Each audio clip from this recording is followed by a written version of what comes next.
Let's talk about Chris Paul Jr. We haven't talked about any defensive players yet today. Let's talk about Chris Paul Jr., Arkansas's linebacker, guy that came in after Bumper Pool and the likes of Drew Sanders, and played really well for Arkansas, I thought.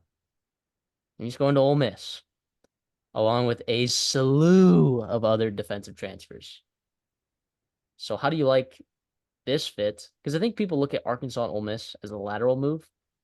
I don't know that it necessarily is. I don't know. What are your thoughts on Chris Paul moving to Ole Miss? I do like it for him. I think to be paired with a guy like Pete Golding is super interesting for Chris Paul, right?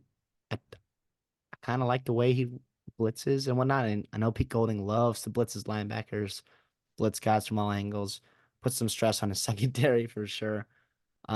But yeah, I think this is a good get for Ole Miss. That's really trying to revamp that defense, especially that front seven, because they're kind of gearing up for a potential playoff run next year.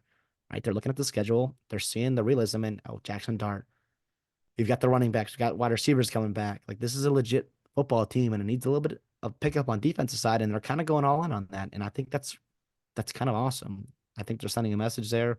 Walter Nolan, maybe some other guys on the D line with Barton and some other SEC guys. But yeah, Chris Paul to Ole Miss is a nice get for him.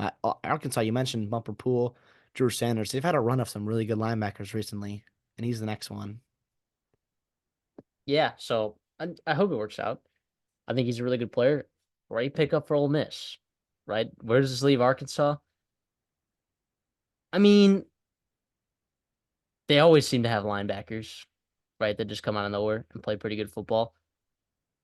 But Chris Paul, I think, is a particularly big loss, right? When you lose experience, sometimes losing production isn't always losing talent per se. But I think Chris Paul in this case, you are losing talent and production and experience. He's one of the top linebackers in the portal class. This is a giant get for Ole Miss. Like you said, they're gearing up for a big run this year. And it needs to Yeah, include Chris Paul Jr. and um this was kind of the beginning of the Ole Miss defensive portal raid, right? He's kind of started that first domino.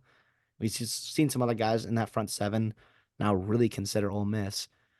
This is a big gift for him. And also, you mentioned it with just experience at linebacker. Like, it's so invaluable. Half the job of being a linebacker is just being in the right spot, right? Especially with all the RPOs and all this other stuff that the offense throw at you. It's a really tough position, especially in the SEC, to break in a brand new um, linebacker. It's really tough. This guy has almost 1,000 snaps in his career. Like, this is a good get for Ole Miss. Good get.